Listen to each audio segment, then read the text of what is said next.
દાદુ દયાલ, સુંદરદાસ, હે આખી જબરદસ્ત પરંપરાઓના આપણે વાહક છીએ સર.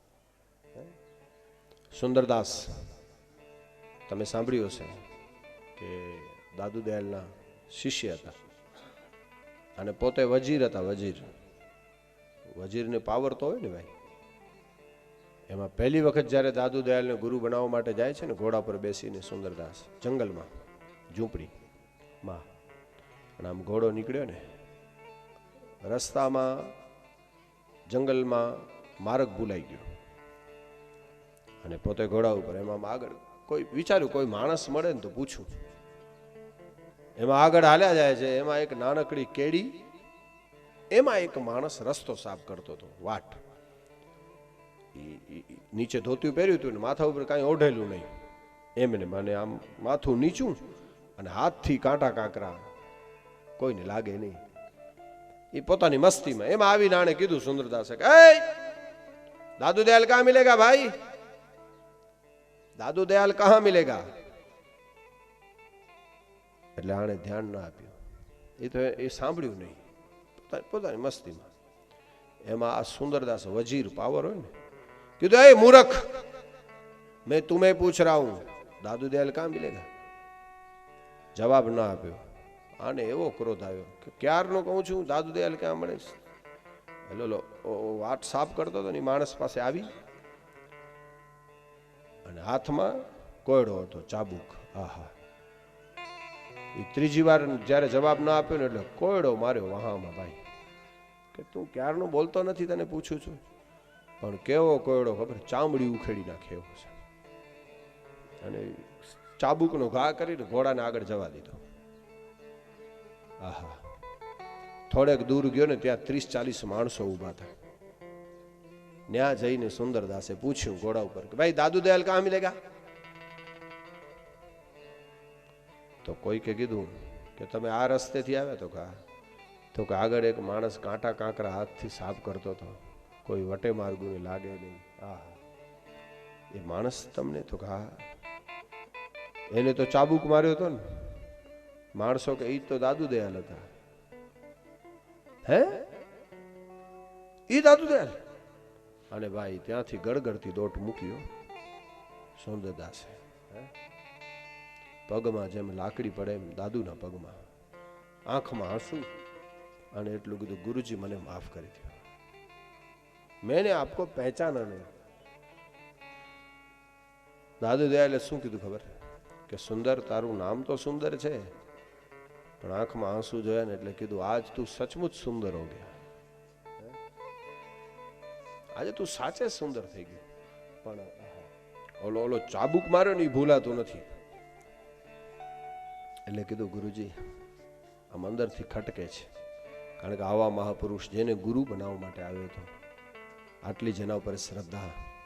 અને સુંદરદાસ ચાબુક તો મૂકી દીધો. વિચાર્યું પણ આમ એટલો પસ્તાવો થયો, બહુ રોયો ને ત્યારે દાદુ દયાલે એટલું કીધું, સુંદર એક વાત સાંભળ. એક કુંભાર હોય ને, કુંભાર ખાણમાં માટી ખોદવા માટે જાય, માટીને લઈ આવે, ઘરે લઈ આવે પછી માટીની પરીક્ષા કેટલી આપવી પડે, કૂટાવવું પડે. કૂટાય ને પછી ચાયણીમાંથી બહાર નીકળે, ઝીણી થાય, ઝીણી. આટલી કર્યા પછી એમાં કુંભાર પાણી નાખે અને પગથી ખૂંદાઈ જાય ને પછી એને ચાકડે ચડાવે, આમ માથા ઉડાડતો જાય માટીના. આમ માથા ઉડે ને એમાંથી માટલું તૈયાર કરે. આટલું કર્યા પછી માટલાને અગ્નિના ધગધગતા ભઠ્ઠામાં જવું પડે. કેટલી પરીક્ષા આપવી પડે એક માટલાને. અને ભઠ્ઠામાંથી બહાર નીકળે એટલે કુંભાર એને રંગરોગાન કરે અને પછી છેલ્લે એ બજારમાં વેચવા માટે મૂકે. કોઈ વાણિયાની કે કોઈ વેપારીની દુકાને માટલું વેચાતું, અને એમાં કોઈ માતાઓ બેન, કોઈ લુગાયન, કોઈ લુગાયન એક માટલું ખરીદતી હોય ને તો દાદુ દયાલ એમ કે છે, સુંદરદાસ 10 રૂપિયાના માટલાને પણ એ બેન ટાપલી મારે કે કાચું છે કે પાકું છે. 10 રૂપિયાના માટલાને પણ જો આટલી પરીક્ષા આપવી પડતી હોય તો તું તો મને ગુરુ બનાવવા માટે આવ્યો હતો ને એક ચાબુક મારી દીધો તો શું ખોટું થયું. આહા, કેટલી મોટી વાત સાહેબ. હે, ડોર ઉપીજે માટલે કે અગર એતરી પરીક્ષા દેनी खपे, तू तो गुरु बनाएगा. એમાં મને એક કોયડો મારી દીધો તો શું વાંધો, કારણ કે પરીક્ષા તો દેવી પડે ને મારે પણ ભાઈ, એક માટલાને દેવી પડે તો કેવી ભૂમિકા હશે સંતોની. સામે કીધું મારે પરીક્ષા તો આપવી પડે ને ભાઈ. એક 10 રૂપિયાના માટલાને જો આટલી પરીક્ષા આપવી પડતી હોય તો એ માતા બહેનો 10 રૂપિયાના માટલાને આટલું કર્યા છતાં પણ ખરીદે ત્યારે કાચું છે પાકું છે પરીક્ષા મળે તો. અને પછી સુંદરદાસ દાદુ દયાલના શિષ્ય થયા. બધું મૂકી દીધું એટલું નહીં, દાદુ દયાલ ગયા પછી ગાદીપતિ સુંદરદાસ થયા અને સુંદરદાસ દાદુનું સ્મરણ કરતા કરતા ખુદ દાદુ દયાલ બની ગયા હતા. આ સંતની તાકાત. એટલે આવી ગુરુ પરંપરાના આપણે સંતાનો છીએ સાહેબ.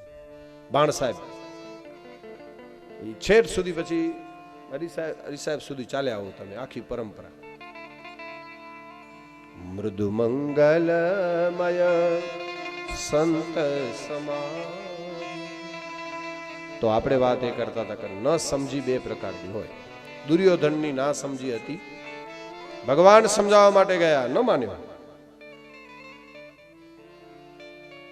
અને પછી પાંડવ કૌરવ યુદ્ધ થયું. ભાગવતના પહેલા સ્કંદમાં મહાભારતની કથા છે. ખાલી પહેલા સ્કંદમાં નહીં, 12 સ્કંદ છે ને, એમાં બહુ વખત મહાભારત આવી. ત્રીજા સ્કંદમાં પણ મહાભારત છે. આનો મતલબ શું થયો? ભાગવત કથા છે ને એમાં મહાભારત પહેલા સ્કંદમાં આવે છે. મતલબ ભાગવતની શરૂઆત ક્યાંથી છે ખબર? જ્યાં મહાભારત પૂરું થાય છે ને ત્યાંથી ભાગવતની શરૂઆત થાય છે. જો પાંડવ કૌરવનું યુદ્ધ થયું, કૌરવ મરી ગયા, પાંડવોના હાડ એમાડે કરી ગયા, પરીક્ષિતને ગાદી મળી, શ્રાપ થયો, એનું ભાગવત ચાલ્યું. તો મહાભારત જે તો મહાભારત પૂરો થયે ને પોતાનું ભાગવતની શરૂઆત થઈ. ભાગવત એટલે શાંતિ, ભાગવત એટલે પરમ શાંતિ, મહાભારત એટલે મારું ને તારું, મારું ને તારું. જીવનમાં મારું તારું મટે ને પછી શાંતિની શરૂઆત થાય. 100 ગાલી. અને મહાભારત જ્યારે પૂરું થાય ત્યાંથી ભાગવતની શરૂઆત થાય છે. અને જ્યાંથી ભાગવત પૂરું થાય ત્યાંથી પાછી દેવી ભાગવતની શરૂઆત થાય.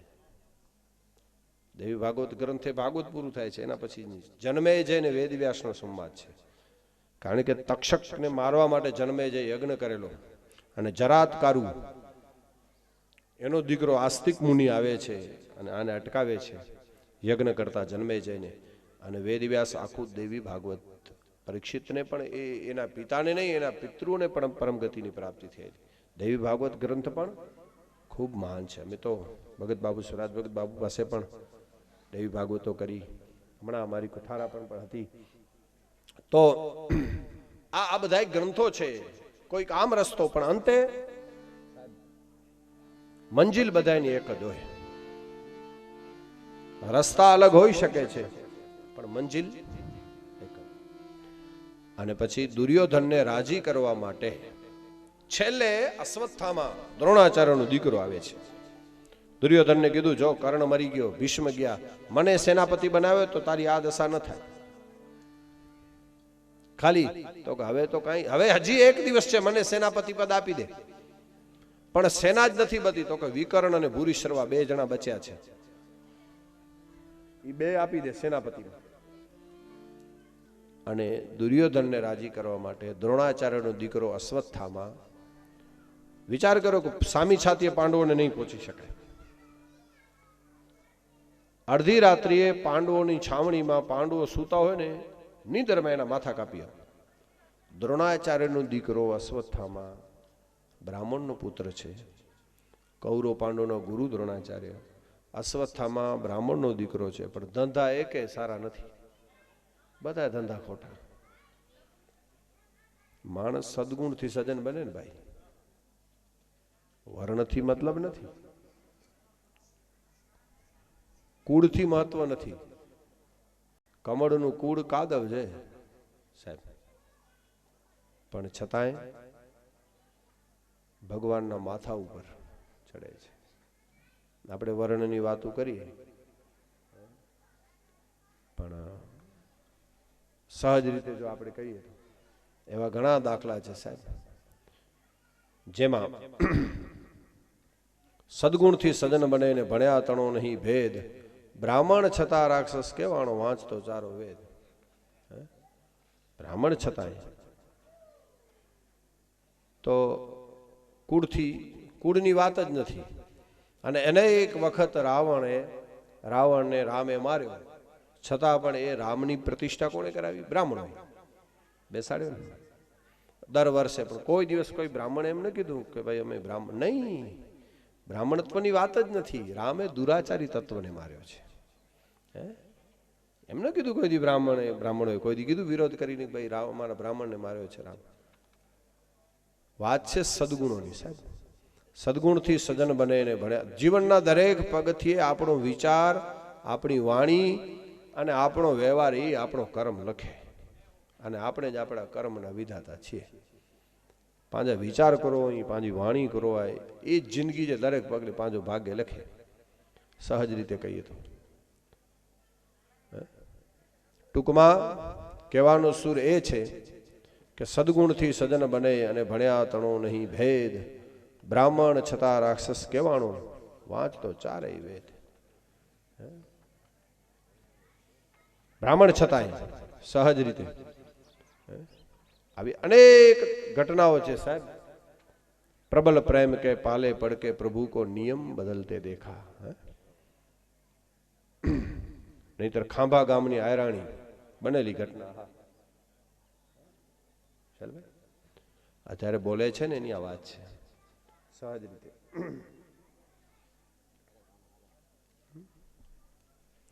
ખાંભા ગામ આ બનેલી ઘટના. માણસ સદગુણથી સજન બને, વર્ણ સાથે એનો કોઈ વ્યવહાર નથી. અને મિતિયાણામાં, ભાવનગરની બાજુમાં મિતિયાણા ગામ છે, ત્યાંની દીકરી હતી એ આયરાણી બાપા. અને ખાંભામાં એના લગ્ન કરેલા, ખેડૂતને પરણાવી હતી. પોતે આહિર હતા. અને આહિરમાં કઈ જ્ઞાતિ ખબર? વણાર. વણાર જ્ઞાતિના આહિર.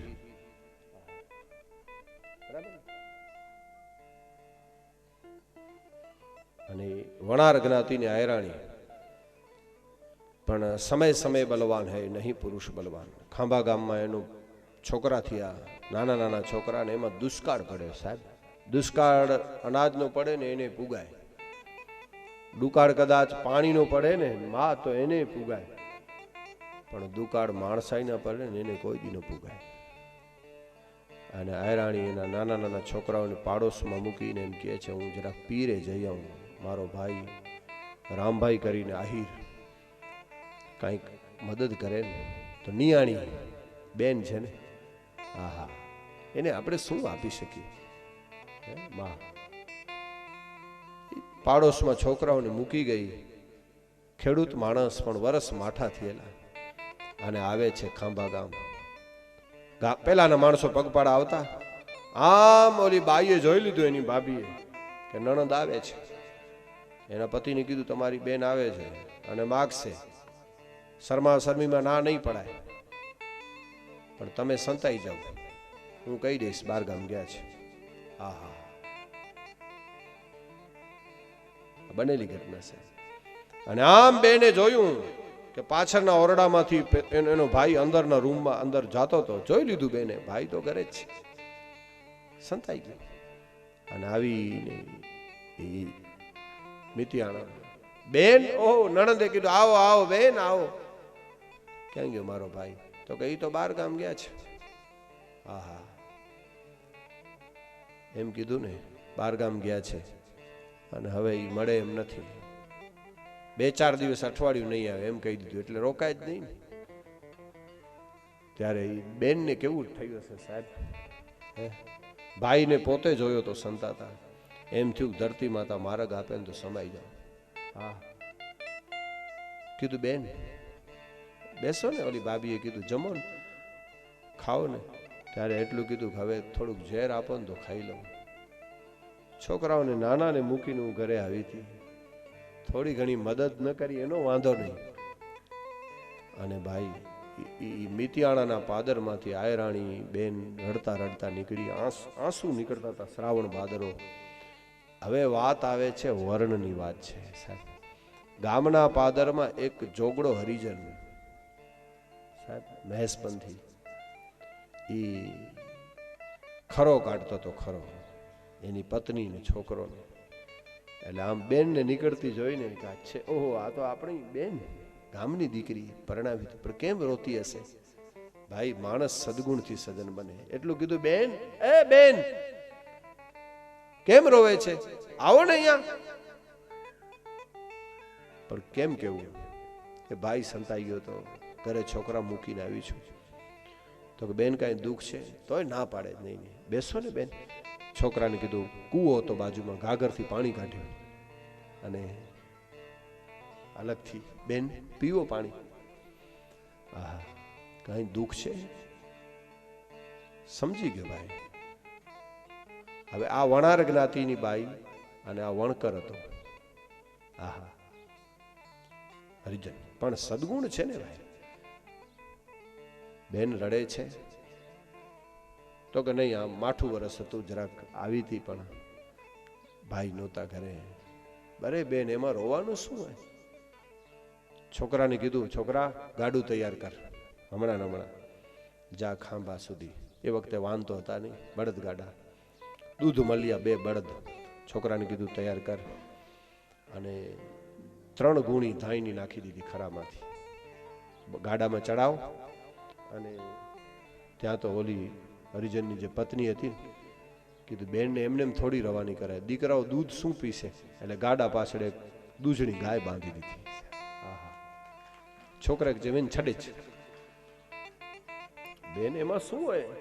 તું અમારી દીકરી છો ને, ગામની દીકરી ભાઈ.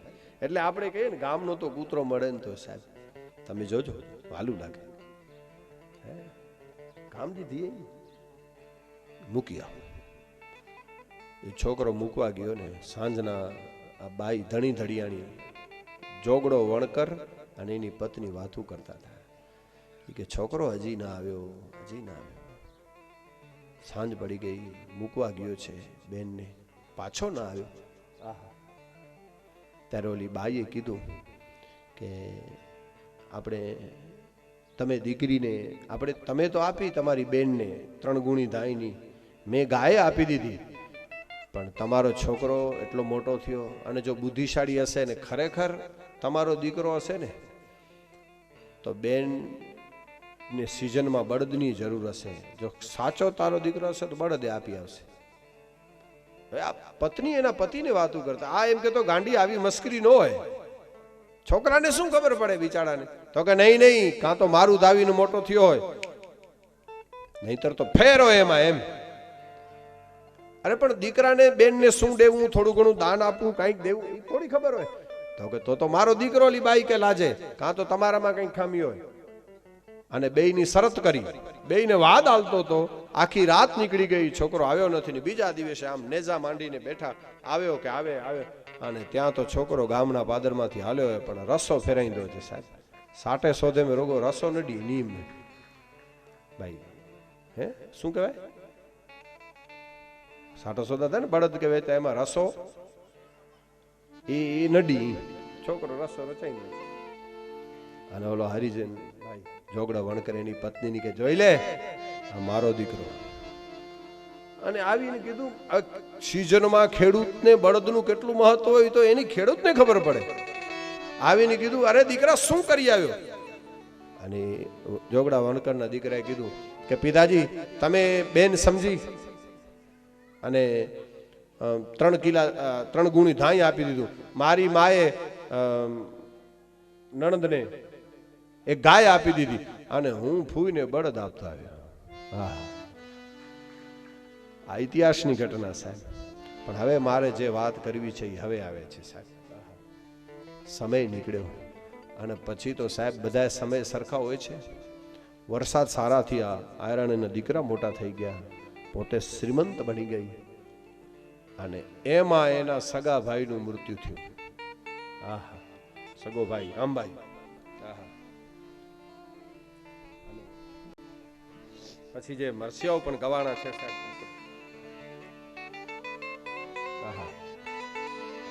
આખી જબરદસ્ત પરંપરા. એમાં ઓલો મેલો લઈને આવે ને ગામડામાંથી પહેલાના સમયમાં, ઓલો કાગળ ચીઠી લઈને આયરાણી ભેંસ દોતી હતી, એમાં આવીને કીધું ક્યાંથી આવો ભાઈ? અરે ઓળખી ગઈ, અરે તો અમારા ગામનો, ખાંભાથી આવે. તો હા, તમારા ભાઈ છે ને સગો ભાઈ રામભાઈ ગુજરી ગયા. પણ ભાઈ તો ઈ જ હતો ને જે સંતાઈ ગયો તો ઈ. એટલે આયરાણીએ ધ્યાન ના આપ્યું, નહીં તો સગા ભાઈનું મૃત્યુ તો એ ભેંસ દોવાનું બંધ ન કર્યું. ભલે ભલે બાપા, એમ ન કીધું કે દીકરો ભાઈ મરી ગયો, એમ ન કીધું ભલે બેસો, જેવી હરીની મરજી, બેસો. બેઠો, ભેંસ ડોવાઈ ગઈ ને એટલે તાંસડી ભરીને દૂધ આપ્યું. મેલા આપનાને કોઈ દૂધ પીવડાવે? પીવો ભાઈ પીવો. હે, ઓલાને નવાઈ લાગી કે સગો ભાઈ મૃત્યુ પામ્યો ને આ બેન તો કે બાપા હશે, જેવી ભગવાનની મરજી, આ તો જન્મ મરણ હાલ્યા કરે, બેસો. દૂધ પીવડાવીને રવાનો કર્યો. ગામમાં આવીને ઓલા મેલા લેવાવાળા ચોરા ઉપર માણસોને કીધું કે ભાઈ હું મેલો લઈને ગયો હતો ને આયરાણી બહુ ધ્યાન ના આપ્યું, સગા ભાઈનું મેં આનું કીધું ને. તો માણસો બુદ્ધિશાળી, ગામના માણસો કે ભાઈ એનો ભાઈ તો ઈ થોડો છે કાંઈ, હે સગો ભાઈ ઈ થોડો છે, સગો ભાઈ તો ઓલો હરિજન જોગડો વણકર છે. આહા, હે હવે પરીક્ષા કરીએ. એક મેલો લઈને બીજા અઠવાડિયા 15 દિવસ પછી બીજો મેલો મોકલ્યો. વણકર જોગડો વણકર જીવતો હતો અને પરીક્ષા કરવા માટે માણસોએ કીધું કે હવે આપણે બીજો મેલો મૂકીએ અને કહીએ કે જોગડો વણકર મરી ગયો છે. આહા, આ બનેલી ઘટના સાથે મેઘાણી લખાય. 15 દિવસ પછી પણ આવા પારખા કોઈ દી કરાય નહીં સાહેબ. માણસોને એમ કે જોઈએ તો ખરા. અને આયરાણી પાસે આવીને દિવાળીની સિઝન હતી, લીપણ ચાલુ છે, એમાં આવીને ઓલાએ કીધું બેન ગજબ થઈ ગયો, હું ગામ ખાંભાથી આવું છું અને તમારો જીભનો માનેલ ભાઈ ખરો ને ઓલો જોગડો વણકર, એ આજ ગુજરી ગયો. આહા, પણ આ શબ્દ પડ્યા ને છાણનું તપેલું હેઠું પડી ગયું. અને પછી જે આયરાણીએ જે મરસિયા ગાયા છે સાહેબ, રોતા રોતા, શું શબ્દો લખ્યા છે. તું વણકર ને અમે વણાર, તું વણકર ને અમે વણાર, વણાર જ્ઞાતિના આહીર હતા. તું વણકર ને અમે વણાર, આપણી નાતે નેડો નહીં, આપણી નાતે ક્યાંય નેડો નહીં. તું વણકર અને અમે વણાર, આપણી નાતે નેડો જ નહીં. પણ તારા ગુણને રૂ ગજમાર, તારી જાત ન પૂછું જોગડા, પણ તારા ગુણને એ રોવું ગજમાર. ગજમાર ઉપમા તો જુઓ, તારી જાત ન પૂછું જોગડા, તું વણકર ને અમે વણાર, એ ભાઈ આપણી નાતે નાતે નાતે નેડો નહીં. પણ તારા ગુણ ને રોવું ગજમાર. કિંમત ગુણની છે સાહેબ, આપણે ક્યાં કુળમાં જન્મ્યા છીએ. તારા ગુણ ને રોવું ગજમાર, એ તારી જાત ન પૂછું જોગડા, પણ તારા ગુણ ને આજ તારા ગુણ ને રોવું ગજમાર. અને મરસિયા ગાતા ગાતા ઇતિહાસ એમ કહે છે કે આયરાણીએ પ્રાણ છોડી દીધા સાહેબ. હે, આ પરંપરાના આપણે માણસ ક્યાં કુળમાં જન્મ્યો ને એ મહત્વ નથી સાહેબ. પણ એના ગુણો શું છે? પૂજા ગુણની છે. આ દેશે ગુણોની પૂજા કરી છે સાહેબ. અને હું તો ધન્યવાદ આપું છું કરોડિયા ગામને પણ કે કેટલું આજે આપણા જેને કહેવાય ને કે ભોજન સમારંભમાં બધામાં મહેશ્વરી સમાજને પણ સાથે રાખીને એક આમાં ભાઈ આ જરૂરી છે, આવશ્યક છે. કોઈ કારણ કે આપણી સનાતન ધર્મનું આ એક અંગ છે ભાઈ. હે, 4 પરંપરા છે. વર્ગ વ્યવસ્થા હતી, વર્ણ વ્યવસ્થા હતી જ નહીં સાહેબ. આ તો બધાના કામ અલગ અલગ કર્યા હતા, બ્રાહ્મણ, ક્ષત્રિય, વૈશ્ય, શૂદ્રના. અને હવે યુગ નથી સાહેબ. હે, કામ અલગ અલગ હતા પણ વ્યવસ્થા તો. અને કામ તો બધાના અલગ અલગ હોય ભાઈ. ઘરમાં 2-4 બાઈઓ હોય ને તમે કામના ભાગ ન પાડો તો બજાણ થાય. પણ નક્કી કરી લો ભાઈ તારે વાસણ કરવાના, તારે ફટાબોર કરવાના, તો એમાં ઝઘડો. એમ 4 વર્ણ વ્યવસ્થા હતી. બ્રાહ્મણને આ કામ કરવાનું, ક્ષત્રિય પાલન પોષણનું કામ હતું, ઇકોનોમિક્સ વેપાર વાણિજ્યને સંભાળવાનું, બાકીનું આને સંભાળવું. આ એક વ્યવસ્થા હતી સાહેબ. હે, સુંદર વ્યવસ્થા હતી. એટલે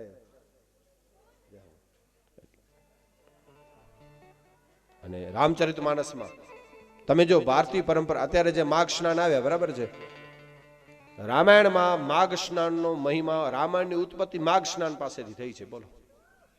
અને એના આદિવાહક છે આ સમાજ.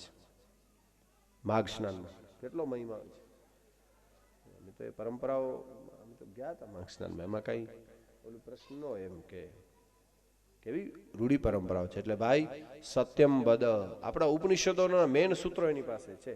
એટલે હવે યુગ નથી, એક કાળ હતો, સમય હતો, પણ આપણે સનાતન ધર્મના અંગ છીએ, એ હવે ભૂલવું ન જોઈએ. અમે તો એમ કહીએ, કોઈ એમ કે હું દરબાર છું, હું ગઢવી છું, હું આહિર છું, હું રબારી છું, હું દરજી છું, કે હું આ છું, હું મહેશ્વરી, એના કરતા એક જ વર્ડ, હું હિન્દુ છું.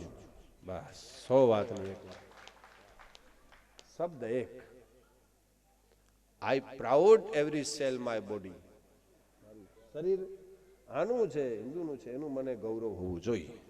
હવે વર્ણ વ્યવસ્થાનું હવે સહજ રીતે તો ખરેખર બહુ સારી વાત કે હવે એ કાળ હતો.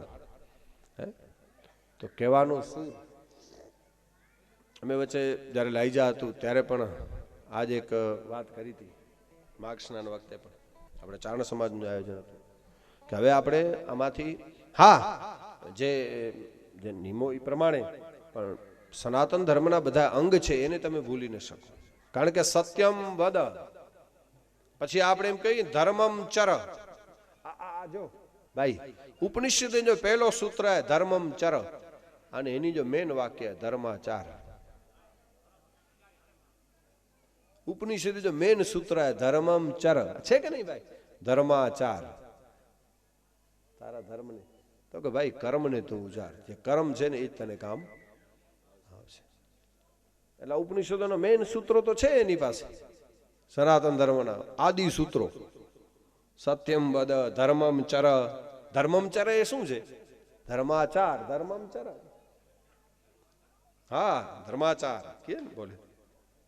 તો બાકી તો હવે કોઈ હાલી નીકળ્યા 2-4 અમુક સંસ્થાઓ, એનાથી કોઈ ફરક ન પડે પાછો. હે, સહજ રીતે કહીએ ઉપડી નીકળતા હોય એની વાત નથી, ગામ આમ લઈને, અને એ વાતો હોય સાહેબ. કારણ કે અમુક વાંધો શું હોય ખબર, ગામમાં હાથી આવે ત્યારે તમે જોજો બધા પગે લાગતો, ઓહ ગણપતિ મહારાજ આવ્યા, વડીલો એમ કે છોકરાઓ પગે લાગો, પગે લાગો, ગણપતિ આવ્યા, ગણપતિ આવ્યા. પણ હાથીની ચાલમાં ફેર ન પડે. તમે જોજો ગામડામાં હાથી આવે એટલે એની આગળ લાઈનું લાગે. કોઈ કેળા આપે, કોઈ રૂપિયા આપે, હાથી વળી લઈ લે, અને ગણપતિ મહારાજ આવ્યા, ગણપતિ મહારાજ આવ્યા. પણ હાથીની આગળ જેટલા હાથ જોડાયાની લાઈન ઊભી હોય ને એટલા ને એટલા પાછળ ભસતા હોય ગામડામાં. એ તો આપણને ભાષા નથી આવડતી કૂતરાની, બાકી એને પૂછવું પડે તમે ભસો છો શું કામ? એમ તો કૂતરા એમ કહે, શું કે ખબર, કે અમને હાથીથી વાંધો નથી. તો હાથીથી અમને વાંધો નથી, તો તમે ભસો છો શું કામ? તો કે એની આગળ જે બધા હાથ જોડાયેલા ઊભા છે ને એ અમારાથી સહન નથી થતું. ગયા લઈને ઉભી ને એ સહન નથી થઈ એટલે અસી ભસો. તો ભાઈ તને ભસો તો કે ભસણો જાત અગિયા આચો ને તને એ ન થવા દે. અગિયા આચીને ભસણો નાય અને પોઠિયા ભસે જો બંધ કેણો નાય, વાંધો એ. કારણ કે આગળ આવી શકે તો એની તાકાત નથી. હે? પણ હાથીને કાંઈ ફરક ન પડે સાહેબ. એ ભસવા વાળા પાછળ ન જોવે અને આગળ જે હાથ જોડીને પગે લાગતા હોય એની સામે ન જોવે, ન માન ન પાછળ રાડું પડતું, એ પોતાની મસ્તીમાં નીકળી જાય. 100 વાતની એક વાત. એમ અત્યારે કદાચ કોઈ હાથી એટલે એક ભાષામાં કહે તો મોદી સાહેબ, તો એ પાછળ ભસવા વાળા બંધ નથી થતા અને આગળ તો તાકાત છે નહીં કે આવી શકે. હે તો સહજ રીતે જો કહીએ તો એને શું ફરક પડે સાહેબ? પણ કીધું છે કે એકવાર જો 24માં આવી ગયો તો ભૂકા કાઢી નાખું એમ છું, સમજી લે. અને કારણ કે માતાઓ બહેનોના આશીર્વાદ બહુ છે કે નહીં, ખરેખર સહજ રીતે. જોકે પાછળની વાત નથી કરતા આપણે મૂળ મુદ્દાની કરીએ. બાકી અમુક તો પાછળ વૈતરણી નદીમાં કેમ ગાયના પૂંછડા પકડીને તરે, અમુક એડા અહીં પાછા પોઠિયા અને પૂંછડાથી તરે એમ છે. પણ સક્રિય રાજનીતિ સાહેબ એની વાત છે. સદગુણથી સજન બને ને ભણ્યા તણો નહીં ભેદ, બ્રાહ્મણ છતાં રાક્ષસ કહેવા વાંચતો ચારે વેદ. માટે રામચરિત માનસમાં પણ પહેલો શબ્દ આવ્યો વર્ણાનામ અર્થ સંઘાનામ રસાનામ છંદસામપી મંગલાનામ ચ કર્તારો વંદે વાણી વિનાયકો.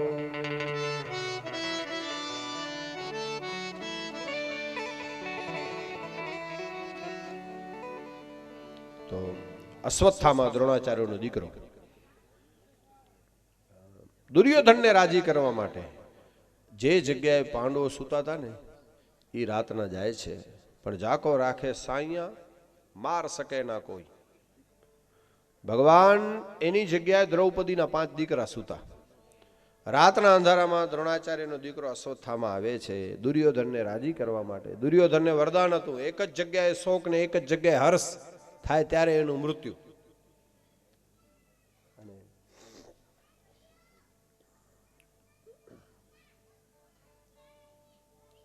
એમાં અશ્વત્થામા આવે છે રાતના અંધારામાં આમ સોય નાખો ને તો સોય ખૂચી જાય એવું અંધારું ભયંકર. અને ઓલાને બહાર ઊભા રાખ્યા 2 સૈનિકોને, પોતે અંદર જાય છે.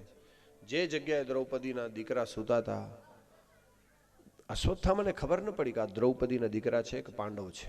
પાંડવોના દીકરા હતા 5 પાંડવોના, દ્રૌપદીના 5 દીકરા. અને કિશોર અવસ્થામાં હતા એવું લખ્યું છે ભાગવતમાં. એટલે ઓને ખબર ન પડી કે, કારણ કે એ અવસ્થામાં જ્યારે બાળક પહોંચે ને એટલે એની હાઈટ બોડી એના બાપ જેવી જ થઈ જાય. આપણે કેટલી અવસ્થામાંથી પસાર થઈએ છીએ? 7 નોટ કિયા જાય. 7 અવસ્થામાંથી 1 થી 5 વર્ષ બચપણ કહેવાય. 5 વર્ષે બચપણ પૂરું. પછી 6ઠું ચાલુ થાય ને એટલે 6 થી 10, 6, 7, 8, 9, 10 એ 10 વર્ષ પોંગળ અવસ્થા કહેવાય. 11 થી 15 કિશોર અવસ્થા. કઈ કિશોર? 11 થી 15. 16 થી 20 કુમાર અવસ્થા. કઈ કહેવાય? કુમાર. અને 21 થી 35 યુવાન અવસ્થા, યુવાની. 35 યુવાની પૂરી. 35 થી 50 પાકટ વયનો માણસ કહેવાય, પૂરી પાકટ વયનો. અને પેંજા પોઠિયા દ્રગ દ્રગ નહીં તેજ દેહ જબ દ્રગ મગ પગ પગ મગ મગ યાલગ તારણ ચગ ચગ મુખ દંત બચન જબ ફગ ફગ જમ અનુચાર લગભગ જગરમ ભગવદ બચેત સુભગ નર જગબર પિંગલ સુયસ અચલ પ્રસરૈન જટપટ મન તેજ કપટ તજ ખટપટ કાલ નફટ સિર જપટ કરેન જીર કાલ નફટ સિર જપટ પરે પિંગલ સુયસ અચલ પ્રસરે. પછી વૃદ્ધાવસ્થા. વૃદ્ધાવસ્થા શબ્દ જુઓ. માણસો વૃદ્ધાવસ્થાને ખરાબ માને, ખરેખર ખરાબ નથી. વૃદ્ધા વ્યવસ્થા છે આ એક સાહેબ. એ અવસ્થામાં ભગવાન માણસની બધી શક્તિ લઈ લે. સાંભળવાની શક્તિ લઈ લે, જોવાની શક્તિ લઈ લે, હાલવાની શક્તિ ઓછી થઈ જાય, બધી શક્તિ ભગવાન લઈ લે. પણ એક શક્તિ વધારી દે ભાઈ. કઈ શક્તિ? સ્મરણ શક્તિ. વડીલો માળા ફેરવે ને આપણે ન ફેરવી શકીએ. સ્મરણમાં એને આળસ ન રહીએ. પછી સ્મરણ શક્તિ વધી જાય. સમરણ કરવાનું માળા લઈ. એટલે ઈશ્વર તરફથી મળેલી એક ભેટ છે. અને ખરેખર વૃદ્ધાવસ્થામાં જે હરિભજન નથી કરી શકતો, કથા નથી સાંભળી શકતો, ઈશ્વર તરફથી મળેલી ભેટ ગુમાવી રહ્યો છે, યાદ રાખજો. બાકી વૃદ્ધાવસ્થા ખરાબ નથી, આ એક ભેટ છે. માણસની બુદ્ધિ પરિપક્વ થઈ જવી જોઈએ, પણ અમુકની બુદ્ધિ પાકતી નથી ને, એમાં વાંધો છે. દુનિયાના જેટલા જેટલા ફળ છે ને, તમે જોજો, આંબો છે કાચી હોય ને કેરી એટલે ખાટો હોય, પણ પાકે એટલે મીઠી થઈ જાય છે ને. જેટલા જેટલા ફળ છે ને પાકે ને, આ લીંબોડી છે, લીંબોડી ભાઈ નેમુરી, પણ એ કેટલી કડવી હોય, પણ પાકે એટલે એ મીઠી થઈ જાય. બધાએ ફળ પાકે. એક માણસ જ એવો છે જેમ પાકે ને એમ ખટાશ પકડતો જાય. ખરેખર જો ભગવાનની દયા હોય ને આવા સત્સંગ હશે તો વાંધો નહીં આવે, નહીતર તો અઘરું છે ભાઈ. ભગવાનનું નામ લેવું કાંઈ એ અવસ્થામાં અઘરું નથી. અમારા માણકભાઈ એમ કહે, જસાણી તારા ભગતના સુપુત્ર, કે માણસ વૃદ્ધ થાય ને એમાં વાંધો નહીં, સુકાઈ જાય, પણ બુદ્ધિ પરિપક્વ થઈ જવી જોઈએ. દાખલા તરીકે ખેડૂ માણસ છીએ આપણે, બરાબર ને, અહીં ત્યાં વિસ્તારમાં મણી કે ખેડૂ કે ખબર જ ઊંધી કે દાંઢર હોય, દાંઢર બાજર, બરાબર ને ભગત, આખો રાડો સોકીવીને ત્યારે મથે સેંગ પચીવીને. વૃદ્ધાવસ્થા છે ને એમાં માણસ સુકાઈ જાય એનો વાંધો નહીં, પણ ઉપર સેંગ એટલે બુદ્ધિ પચી વીજણી ખપે. શરત એ પણ ગણેશજી સંગ પચે નતા, રોગી બુરી રહેતી. ખરેખર વાંધો એ. અને એની એક કચ્છી કવિતા છે, કહી દઉં કેતા કવિતા ને રહ્યો. વૃદ્ધાવસ્થામાં શું થાય ખબર? શબ્દો જુઓ ટોન સાથે.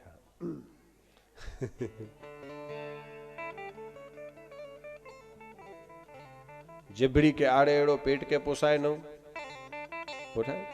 જેબડી કે આડે એડો પેટ કે ન પોસાય. જેબડી કે આડે એડો પેટ કે પોસાય ન, પેટ કે પોસાય એડો આય ન સ્વાદ અન્ન में. पेट ने पोसाय वसो. જેબડી કે આડે એડો પેટ કે પોસાય ન, પેટ કે પોસાય એડો આય ન સ્વાદ અન્ન में. આ વૃદ્ધાવસ્થાની કવિતા છે. અને પછી માણકભાઈની બહુ જબરદસ્ત ધારદાર કવિતા છે, સહજ રીતે કહી તો.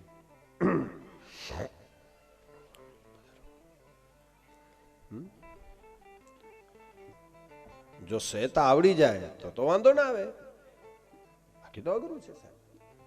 વૃદ્ધાવસ્થા જો જીવતા આવડે તો ધન્ય બની જાય.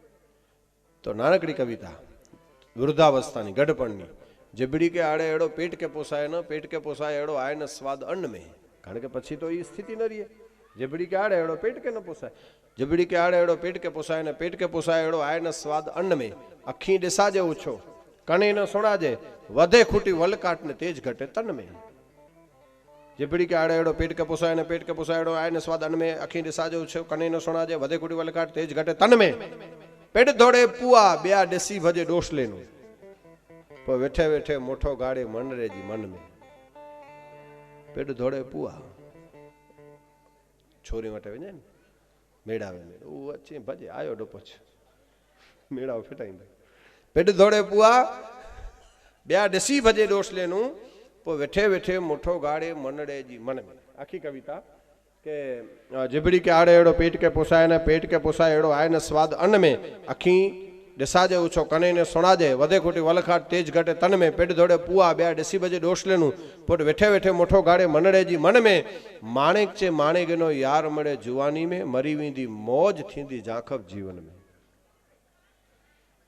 તો કિશોર અવસ્થામાં જ્યારે એક વ્યક્તિ પહોંચે ત્યારે એની એવી ભૂમિકા થઈ જાય. અને અશ્વત્થામાં આવે છે, દ્રૌપદીના 5 દીકરા સૂતા હતા, નીંદરમાં ખડગનો ઘા કર્યો. પાંચે 5 દીકરાઓના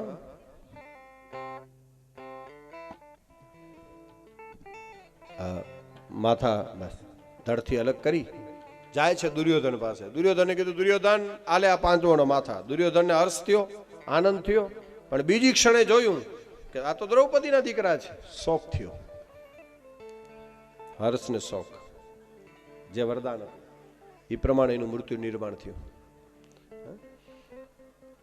અને સવારમાં પોરમાં દ્રૌપદી દીકરાઓને જગાડવા માટે જાય. વીર પુરુષની બે રીતે મૃત્યુ ઉત્તમ કહેવાય, કાં તો રણના મેદાનમાં અને કાં તો પછી છેલ્લી અવસ્થા હરિભજનમાં ગાડી નાખે ને એનું મૃત્યુ થાય. અને દ્રૌપદી ભયંકર રુદન, મહાભારત ખોલો કથા છે.